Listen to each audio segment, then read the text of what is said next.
Hello साथियों, मैं अपने चैनल हिंदी भाषा देश की आशा पर आप सभी का स्वागत करती हूँ। आज हम पढ़ने वाले हैं सीडीपी सीटेट के लिए। पेपर 1 पेपर 2 दोनों के लिए अति महत्वपूर्ण है। सीडीपी में हमने आज 2 टॉपिक उठाया है। पहला है सिद्धांत और दूसरा है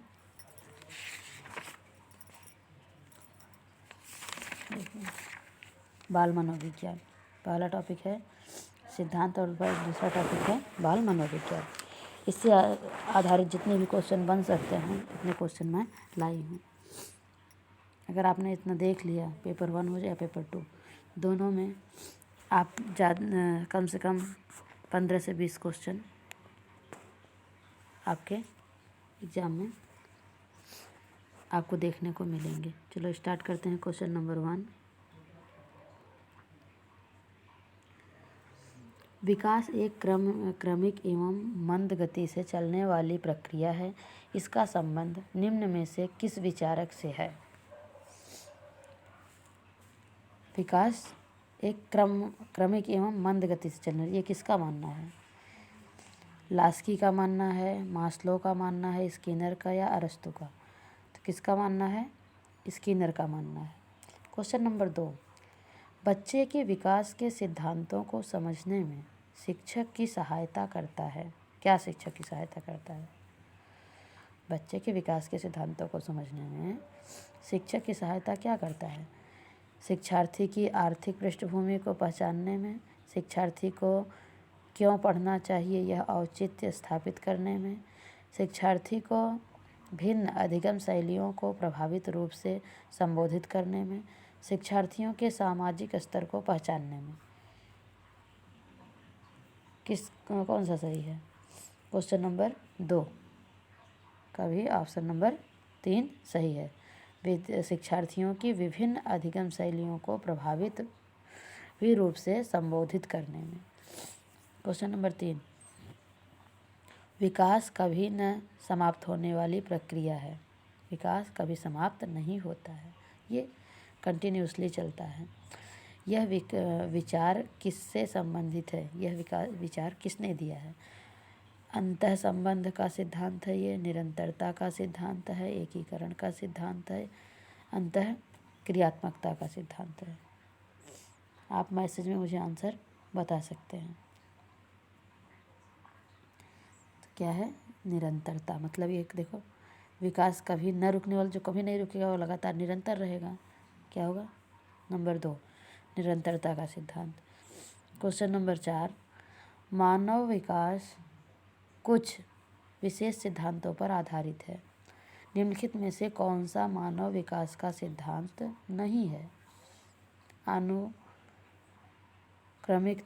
नंबर 2 सामान्य से विशिष्ट, नंबर 3 प्रतिवर्ती, नंबर 4 निरंतरता। तो इसमें क्या सही है? नंबर 3 प्रतिवर्ती। ये जो है ये विकास का सिद्धांत नहीं है। अगला क्वेश्चन नंबर 5, बाल विकास का निम्नलिखित में से कौन सा सिद्धांत यह बताता है कि लगभग बालकों के गत्यात्मक और भाषाई विकास में एक निश्चित प्रतिमान और क्रम दिखाई पड़ता है? निरंतरता का सिद्धांत, विकास क्रम की एक रूपता का सिद्धांत, तीसरा एकीकरण का सिद्धांत, चौथा विकास की दिशा का सिद्धांत। क्वेश्चन नंबर 5 का कौन सा सही है? दूसरा सही है। कौन सा? दूसरा।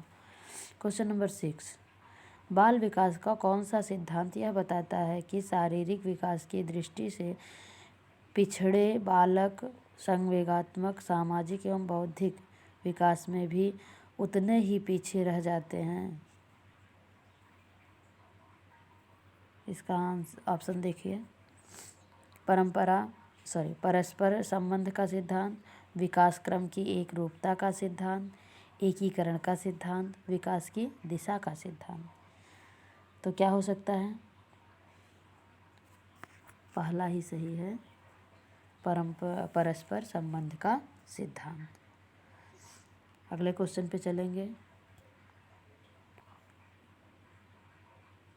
क्वेश्चन नंबर 7, बाल विकास का कौन सा सिद्धांत यह बताता है कि जिन बच्चों में औसत से अधिक वृद्धि होती है वे शारीरिक, सामाजिक एवं संवेगात्मक विकास में भी काफ़ी आगे बढ़े हुए पाए जाते हैं। यह किस सिद्धांत से पता चलता है? परस्पर संबंध का सिद्धांत, विकास क्रम की एक रूपता का सिद्धांत, एकीकरण का सिद्धांत, विकास की दिशा का सिद्धांत। कौन सा हो सकता है? तो पहला ही सही है, परस्पर संबंध का सिद्धांत। क्वेश्चन नंबर 8, बाल विकास का निम्नलिखित में से कौन सा सिद्धांत यह बताता है कि बालक सबसे पहले अपने सिर और भुजाओं की गति पर नियंत्रण करना सीखता है और उसके बाद फिर अपने पैरों पर? इसके ऑप्शन है नंबर 1, विकास क्रम की एक रूपता का सिद्धांत, नंबर 2, परस्पर संबंध का सिद्धांत, नंबर 3, विकास की दिशा का सिद्धांत, नंबर 4, एकीकरण का सिद्धांत। क्वेश्चन नंबर 8 कौन सा सही होगा? ऑप्शन नंबर 3 सही होगा। क्वेश्चन नंबर 9, बाल विकास का कौन सा सिद्धांत यह बताता है कि एक बालक पहले पूरे हाथ को, फिर अंगुलियों को और फिर हाथ और अंगुलियों को एक साथ चलाना सीखता है? ये कौन सिद्धांत बताता है? ऑप्शन देखिए, परस्पर संबंध का सिद्धांत, सामाजिक अधिगम का सिद्धांत, एकीकरण का सिद्धांत, निरंतरता का सिद्धांत। क्वेश्चन नंबर 9 क्या है? एकीकरण का सिद्धांत। क्वेश्चन नंबर 10 देखेंगे, बाल विकास के विभिन्न सिद्धांतों के आधार पर निम्नलिखित में से कौन से कथन सत्य हैं? नंबर एक ये कहता है विकास की प्रक्रिया क्रमबद्ध रूप से आगे बढ़ती है। बी कहता है विकास धीरे धीरे एवं निश्चित समय पर होता है। सी कहता है एक ही जाति विशेष के सभी सदस्यों में विकास की कुछ समान विशेषताएं दिखाई पड़ती हैं। ये 3 ऑप्शन हैं, हमें इसमें से चूज़ करना है कौन कौन से सत्य हैं। केवल ए सत्य है, ए बी दोनों सत्य है, केवल बी सत्य है या ये सभी सत्य हैं? तो ऑप्शन नंबर 4 ये सारे सत्य हैं। अगला क्वेश्चन देखेंगे, बाल विकास का निम्नलिखित में से कौन सा सिद्धांत यह बताता है कि बालकों का विकास उनकी वैयक्तिकता के अनुरूप होता है? यह कौन बताता है? इसके ऑप्शन देखते हैं। वैयक्तिक निरंतरता का सिद्धांत, निरंतरता का सिद्धांत, नंबर 3, विकास क्रम की एक रूपता का सिद्धांत, नंबर 4, परस्पर संबंध का सिद्धांत। तो कौन सा राइट है? क्वेश्चन नंबर 11 का पहला ही राइट है, वैयक्तिक अंतर का सिद्धांत। क्वेश्चन नंबर 12, बाल विकास के विभिन्न आयामों की जानकारी शिक्षकों के लिए क्यों आवश्यक है? ए, बालक की समस्याओं का निदान करने के लिए, बी, बालक के लिए उपयुक्त शिक्षण विधि अपनाने के लिए, सी, बालक के लिए उपयुक्त शैक्षिक वातावरण के निर्माण के लिए। अब इसमें से भी हमें देखना है बस ए सही है या बी सही है या सी सही है या सारे सही हैं। तो यहाँ पर भी हमारे ए बी सी तीनों सही हैं, ये सभी। क्वेश्चन नंबर 13, निम्नलिखित में से कौन बालक के विकास को प्रभावित करने वाला आंतरिक कारक है? बुद्धि, शारीरिक कारण, आनुवंशिकता, आनुवंशिक गुण, ए बी सी इसमें भी हैं। अब इसमें आप बताओ केवल ए सही है, बी ए बी सही है या सी सही है ये, या सारे सही हैं? तो यहाँ भी हमारा ऑप्शन नंबर 4 हो जाएगा, ये सारे सही हैं। क्वेश्चन नंबर 4, निम्नलिखित में से कौन बालक के विकास को प्रभावित करने वाला बाह्य कारक है? अभी हम जो देखे थे वो आंतरिक कारक था, अब हम देख रहे हैं बाह्य कारक। ए आर्थिक स्थिति, बी सामाजिक स्थिति, सी जीवन की घटनाएं। अब इसमें से भी हमें पकड़ना है, ए बी सही है, बी सी सही है, ए सी सही है, क्या सही है? या उपरोक्त सारे सही हैं। क्या लगता है आपको? इसके भी ऑप्शन नंबर 4 सही हैं। क्वेश्चन नंबर 15, शिक्षक बाल मनोविज्ञान के ज्ञान द्वारा बालकों की बुद्धि तथा रुचियों की जानकारी लेकर शिक्षा देता है। दूसरा, बी प्रकृति को जानकर शिक्षा देता है।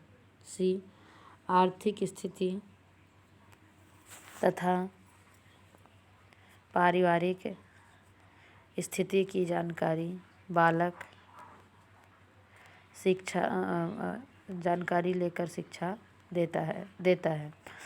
अब यहाँ पर भी हमें देखना है कि कौन सा सही है, केवल ए बी सी ए सी या उपरोक्त सारे। यहाँ भी हमारा ऑप्शन नंबर 4 सही है, सारे सही। क्वेश्चन नंबर 16 देखेंगे।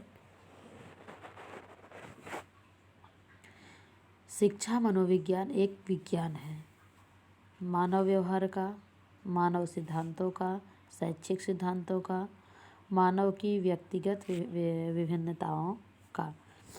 क्या सही हो सकता है? मानव व्यवहार का। क्या सही हो सकता है? मानव व्यवहार का। थोड़ा सा बड़ा कर दें जिससे आपको दिखे। हाँ, तो क्या सही है? मानव व्यवहार का। क्वेश्चन नंबर 17, बाल मनोविज्ञान में अध्ययन किया जाता है। क्या अध्ययन किया जाता है बाल मनोविज्ञान में? बालक के जन्म से लेकर बाल्यावस्था तक का। दूसरा, बालक के जन्म के पूर्व गर्भावस्था से लेकर किशोरावस्था तक का। तीसरा, बालक के जन्म से लेकर प्रौढ़ावस्था तक का। चौथा, बालक के जन्म से लेकर युवावस्था तक का।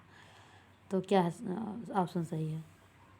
पहला ही सही है, बालक के जन्म से लेकर बाल्यावस्था तक का बाल मनोविज्ञान में अध्ययन किया जाता है। क्वेश्चन नंबर 18, बाल मनोविज्ञान का अध्ययन निम्नलिखित में से किसके लिए सर्वाधिक उपयोगी है? इसके ऑप्शन देख लेते हैं। माध्यमिक शिक्षक के लिए, विश्वविद्यालय के शिक्षक के लिए, प्राथमिक शिक्षक के लिए, उपरोक्त सभी के लिए। किसके लिए उपयोगी है?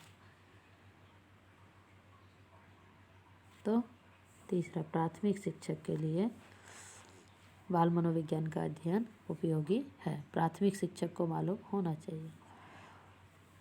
क्वेश्चन नंबर 19, बालक के व्यक्तित्व के सर्वांगीण विकास के लिए यह आवश्यक है कि उसके डैश की जानकारी शिक्षक को हो। किसकी जानकारी? मित्रों की, व्यवहार की, ज्ञान की, कक्षा के साथियों की। किसकी जानकारी होनी चाहिए? तो व्यवहार की जानकारी होनी चाहिए। किसके? व्यवहार की। क्वेश्चन नंबर 20, निम्नलिखित में से किसे बाल मनोविज्ञान की उपयोगिता के अंतर्गत नहीं रखा जा सकता?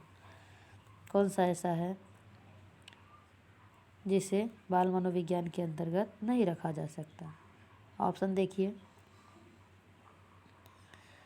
बालक के भविष्य के बारे में पूर्व कथन में सहायक, बाल निर्देश में सहायक, शिक्षक की आर्थिक प्रगति में सहायक, बालकों के व्यक्तित्व विकास को समझने में सहायक। अब इसमें से अगर आप एलिमिनेट करके आंसर देखना चाहें तो कैसे निकालेंगे? आपको ऑप्शन क्या पूछा है? जो नहीं है। अब ये तो होना ही चाहिए, ये भी होना चाहिए, बाल निर्देश में सहायक ये भी होना चाहिए। सीधे दिख रहा है प्रगति में सहायक। शिक्षक की आर्थिक प्रगति में, शिक्षक की आर्थिकता से कोई लेना देना नहीं है। तो कौन सा राइट हो जाएगा?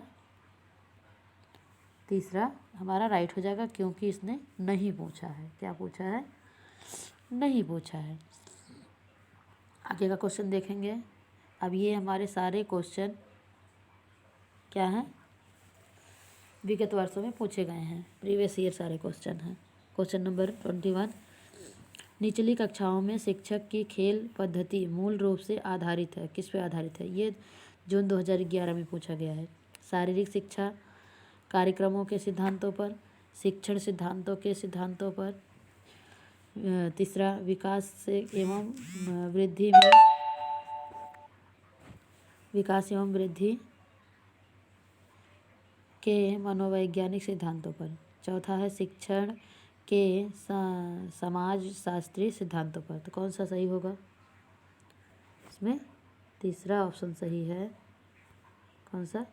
तीसरा सही, विकास एवं वृद्धि के मनोवैज्ञानिक सिद्धांतों पर। क्वेश्चन नंबर 22, निम्न में से कौन सा बच्चे की सामाजिक मनोवैज्ञानिक आवश्यकताओं के साथ संबद्ध नहीं है? नहीं पे ध्यान दो, ये भी जून 2011 में पूछा गया है। सामाजिक अनुमोदन अथवा सराहना की आवश्यकता, संवेगात्मक सुरक्षा की आवश्यकता, शरीर से अपशिष्ट पदार्थों का नियमित रूप से बाहर निकलना। चौथा, सानिध्य संगति की आवश्यकता। क्या सही होगा? यहाँ पर भी नहीं पूछा है। क्या पूछा है? नहीं। तो तीसरा सही है, शरीर के से अपशिष्ट पदार्थों का नियमित रूप से निकलना। इसका कोई संबंध सामाजिक मनोविज्ञान में नहीं है। अगला क्वेश्चन नंबर 23, विकास कभी न